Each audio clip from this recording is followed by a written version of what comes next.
Hi, I'm JOX. I'm not a fan of long intros, so I'm 22, my birthday is January 12th. I'm 5'4" and ISFJ. Graduated with a bachelor's in 2D animation and got my first tattoo as a graduation gift.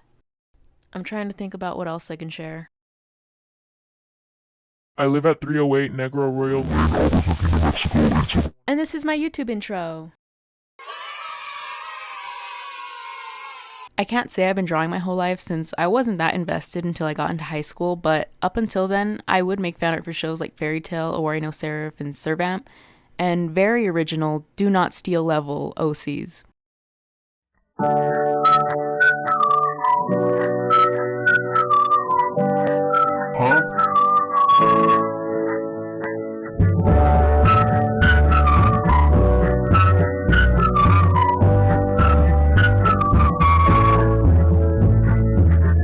That was until 15-year-old me came across AFMAU's channel that pushed me not only in posting my art online, but pursuing digital art.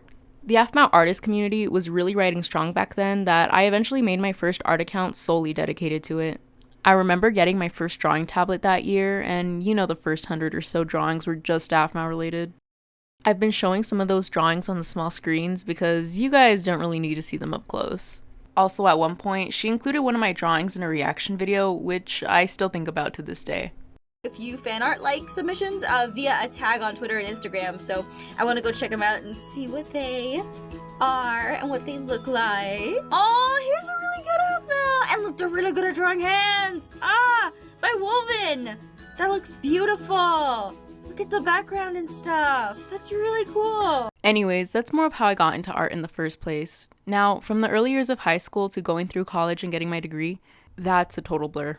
Because what do you mean I'm done with school and now it's all up to me to find an entry-level job in the industry where every application I send in, I get back the same thank you but no email every time. Granted, my portfolio is just a compilation of the assignments I did in school that, honestly, aren't my best work.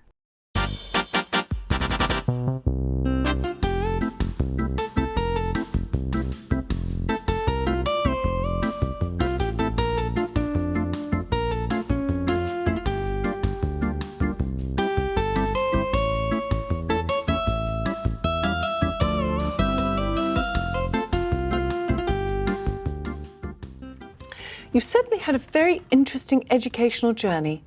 8 schools in 5 years. They haven't built one strong enough to hold me. I bet this place won't be any different. I do want to mention that I didn't go to an art school like SCAD or CalArts. I went to a university where the main focus was agriculture and engineering, but they also had an animation program. It was the best option for me considering it had the major I wanted and it was close to my hometown. I do wonder if going to a renowned art school would have bettered my chances at finding a job, but we'll never know because I'm over school.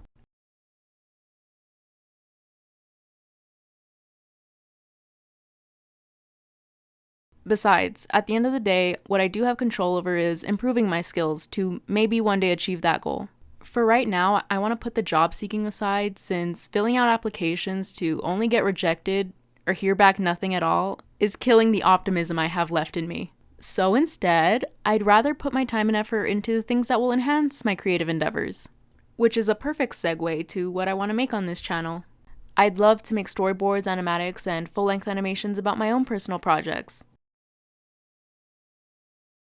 And I know how to composite in After Effects, so in a way, I guess my goal would be to work as a one-man animation studio. It sounds really ambitious, I know, but I don't really have anything else going for me, so why not? I'm in a good place right now where I have time to work on this YouTube channel and future projects without worrying too much about the fact that I'm unemployed. I'm working on it, Mom. I'm trying really hard. He's just hard-headed, a single mom who works 2 jobs, who loves her kid and never stops, a gentle... I'm currently working on a story I have called Cipher Glass. It's where the characters in my Harpy Hair video are from. I don't have a specific idea for how I want to present the story. A part of me wants to write and draw it as a comic, and the other part just wants to make animatics or animate small scenes from it. So far, I have made 2 comic slides about it on my Instagram, but it's just a small out-of-context scene I wanted to get out of my head. I'll mention it now that the age demographic for it would be 18+, considering the material. Think the target audience for Arcane, pretty much. To get you familiar with the story, I'll start off by saying that it's my own take of the Seven Deadly Sin trope, with shows like FMA Brotherhood, Servamp, and, well, the Seven Deadly Sins being a few examples. I'll go ahead and introduce some of my characters, starting with my main character / anti-hero, Jody, who represents Wrath. Each sin is represented by a creature, and for Jody, that would be a phoenix. This not only reflects the symbolism I have for Wrath and a phoenix, but also resonates with Jody as a trans woman, as both can be associated with transformation and rebirth. The story is primarily told through Jody's perspective, allowing us to experience her upbringing as she navigates life in the harsh environments of the slums. I'd love to get into the world building, but I do not have 5 hours to spare right now. Anyways, alongside these struggles, she grapples with the confusion and anger that comes with her gender identity growing up, while also dealing with the loss of a childhood idol that affects more than just her. Jody's POV essentially gives us insight into the events that led her to become the embodiment of Wrath, and I feel like anyone can relate to her at some points. Now, I'm a cis woman, so I'm not writing Jody's transition journey from a personal perspective, but I've done my research and I'm really passionate about writing a story like hers. And a part of me sharing my characters is to hopefully reach people like trans women or anyone from the trans community who can tell me about ways I can make Jody a better character for representation. Jody's POV essentially gives us insight into the events that led her to become the embodiment of Wrath. While writing her character, I also kept in mind the strong emotions we all experience just growing up, and Billie Eilish actually put it really well in this video. Why are your songs so sad? And I remember hearing that and being like, what are we talking about? People seem to forget that when you are a child and a teenager, emotion is the most intense thing in the world. Everything feels like the end or the beginning. I was just talking about this with a friend that like middle school felt like life was over. And that's how everything felt then. And so, you know, to be like, how could anyone young understand emotion? Are you stupid? That's all they have is emotion. Anyways, back to my presentation. Since Jody is my favorite OC, this next segment is self-indulgent, where I want to show some of my favorite pieces of her made by amazing and talented artists. This first one is a commission I got by Zukeech. I doubt I said that right. And I've been a sucker for their art for like 8 years now, so when I tell you I was rabid when I saw this finished piece, I still haven't gotten over it. They captured her alcoholism so well. Also, Jody is a bartender. I don't know where I could put that, so I'll just mention it here. This next one is another commission I got from an artist whose name I definitely can't pronounce, but I'm so in love with how they posed her, and you can tell that her wardrobe knows no bounds. I don't think I've ever drawn her in the same outfit twice. So this was an attack I got on Artfight this year, and the amount of detail is just amazing. I love the creative liberty this artist took with Jody's outfit. It's just perfect. And the hair, I'm in love. Not to mention that they drew an overlay that resembles the eyes of her Wrath form. Like, that little detail blows me away so much. They really understood her character.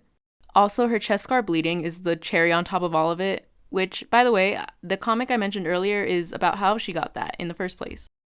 These next two are also attacks by Ghosty Griff and Skeleo. I hope I said those right. And starting with Ghosty Griff's, I love Jody's expression here so much, and the angle this poses in really pushes the character acting. It's very much Jody. This one by Skeleo is also really amazing. The amount of rendering and detail is insane, and from pose to expression, also really spot on for her. And that background, God, the homage to her phoenix symbolism, I'm living for it. If my pals are watching this, hi, hello, this is where I talk about your art because yeah, I'm still not over it. Starting with Mew, it's like you saw directly inside my head and pulled this out. You killed it with the outfit choice, and that hair looks like literal fire. The line of action is so clear too, like you know that bat is gonna make a beeline to my skull. You just captured her essence so well. And Puni, who created this comic style portrait, just so stunning. I'm always amazed with your use of colors and shading. On top of that, you nailed everyone's personalities with the little Timothy and Mav there, which our characters will get to later.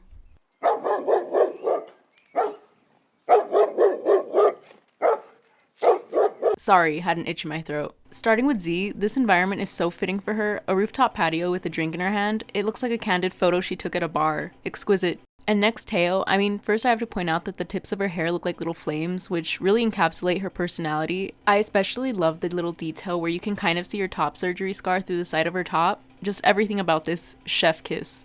And then we got Pashy with this gorgeous spreadsheet of different expressions and her bird form looking over her shoulder. I also really love how the one on the far right is much more serious than the others. I love the sudden tone shift. Okay, final bit, but this piece is by Tofua, aka Aki. Body slammed me with this one. Did not have to go this crazy, but they did. Showing Jody at different stages of her life with that wing surrounding her. Emotional damage times 100.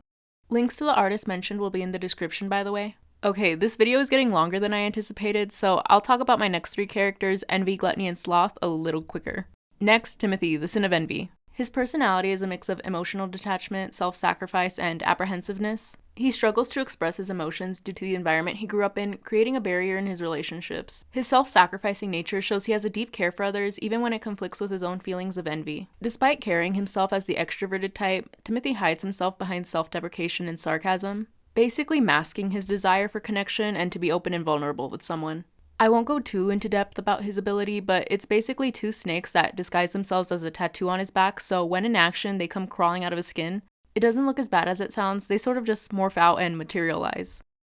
Up next, Mav, the Sin of Gluttony. Now, I want to get something out of the way. I didn't want to feed into the trope of Gluttony being a plus-size character that just eats a lot. I'd rather have a plus-size character represent anything else. Instead, I want to redirect focus on Gluttony being the sin of overindulgence, not just overeating. So with Mav, the focus would be just on his overindulgence in smoking and other stuff. I'd say he has an insatiable need for something beyond just physical consumption, whether it's attention, approval, or emotional support. He has a pretty meek personality and a tendency not to stand up for himself, which stems from a desire to avoid conflict. This passiveness might lead him to overindulge in what little comfort or safety he finds, whether that be through smoking, drinking, his relationships, or any form of escapism.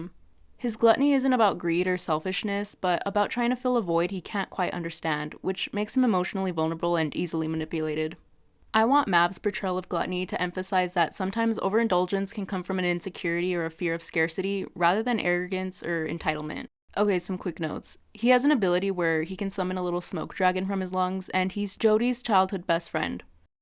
Now, last but not least, Rooney, the Sin of Sloth. I don't have a lot of his character figured out yet since all of my characters are still in development, but this is what I have for him so far. Also, side note, if you watch the Harpy Hair video and notice the Short King, that's because the Short King in question is a 13-year-old.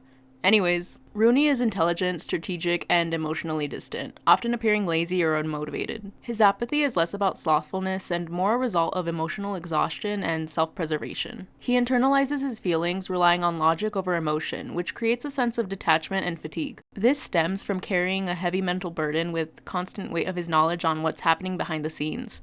Rooney struggles with the tension between his immense potential and the emotional toll it takes, choosing disengagement as a defensive mechanism against the pain or pressure that comes with fully investing into the world. Essentially, his sloth represents a learned response to avoid vulnerability and powerlessness. I'm definitely planning to make videos in the future talking about my story Cypherglass and going more in depth with the world building and the characters. Anyways, if you're someone who watched the Harpy Hair video, you may notice that I drew my characters differently here, and that's because I changed their outfits and whatnot to better suit the song. Also, I just love coming up with new designs and outfits for my characters whenever I get the chance. Speaking of the Harpy Hair video, thank you so much for the support and lovely comments if you're here from that. I didn't expect to receive that much attention from it, so it really warms my heart knowing so many people enjoyed it as much as I did making it. I have some more final thoughts, and I wanted to mention that Jinja Ninja OWO, Joanna Cedia, and many more YouTubers and YouTube animators inspired me to make this video. And a big thank you for 8,000 subscribers. That's unfathomable. Unfathomable to me. If anyone wants to keep up with what I do, check out my social medias, which I'll leave in the description, along with a link to the brushes that I use because I did get a few questions about that. Anyways, I'll probably upload my senior short film a little while after this video is out, so subscribe to look out for that. Would love to have you here again. Okay, bye. Bye-bye. It's me, Jesse and Ari. If they touch me, they sorry. Riders up like a hurry and pull up in this Ferrari.